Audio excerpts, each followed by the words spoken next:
great British summers. They may not come often, but when they do, people across the nation start shedding not only their clothes, but their inhibitions too.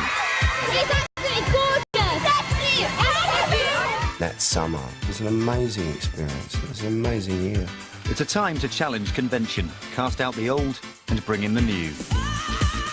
And if summertime is party time, the scorching summer of 1989 was one long party from beginning to end.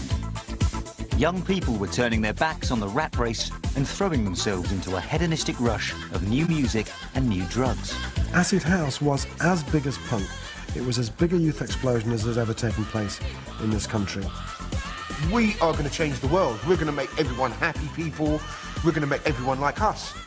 The atmosphere was amazing. The way everybody came together was amazing. And you just felt like your generation had found its expression. And all around the world, other people were finding theirs. From pro-democracy movements in China to breaking down borders in Eastern Europe. I am free! Britain's homegrown youth revolution sent shivers up the spine of Middle England. One of the things I remember as Home Secretary, particularly in the early days, was being told that a long heat wave meant trouble.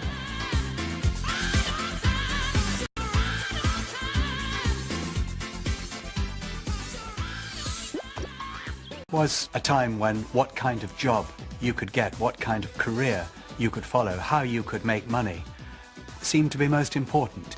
There was pretty widespread feeling of political apathy, perhaps not just amongst the young people, but particularly amongst younger people.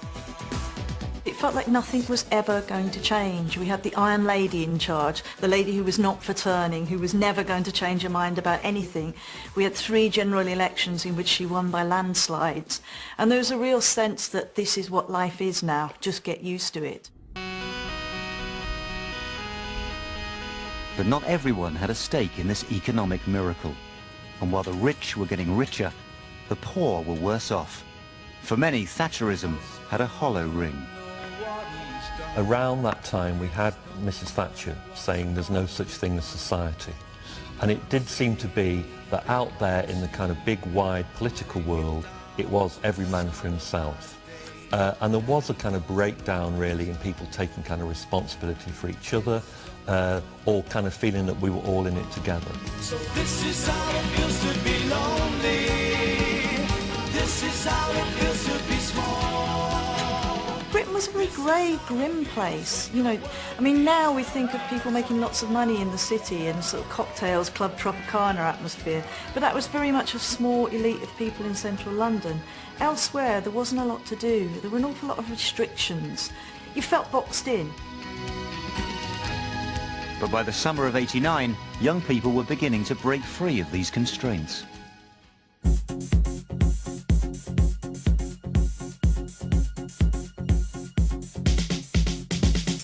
A new underground dance scene, Acid House, was turning from a low-level rumble in the capital into a youth movement on a massive national scale. You'd be out till 9 o'clock in the morning and feeling like you was part of something different. You was part of this secret movement that, you know, overground, the normal man in the street didn't know what he was up to. The scene was defined by a new look, a new drug, and a new sound, house music. At 120 beats per minute, it was the perfect dance track.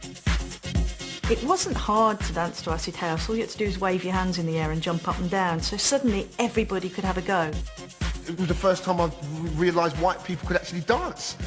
Do you know what I mean? Because there was this thing that white people couldn't dance. It had a real trance-like element to it. And I think it was that sort of extra dimension that you got into, that you went somewhere else in your head. People did believe that their consciousness was being expanded. Helping ravers achieve this altered state was a drug which seemed perfectly suited to the new dance culture. Enjoy this trip. And it is a trip. Ecstasy was a widely available, easy-to-pop little white pill.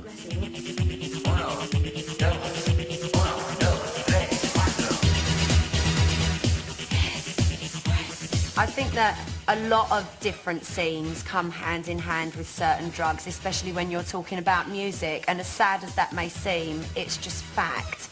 ecstasy, without a doubt, was the drug of choice, the way that it kind of made people throw away their inhibitions, the loved-upness.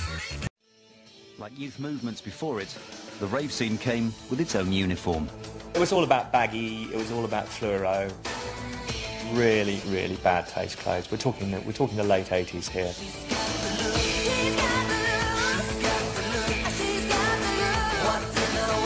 Dungarees. Oh my God. So unladylike. I don't know what we were thinking, but the baggier the better, the bigger the better, the more freedom the better, I guess. When you looked out from the stage, you could just see this sea of colour. Purple and green and all these rainbow colours, man. So that was a part of that feeling special. The uniform, you know, was part of the movement, man. Together with the great music has to be a certain clothing look, a drug, politics with a small p. And certainly Acid House had that as strongly as punk had had it before.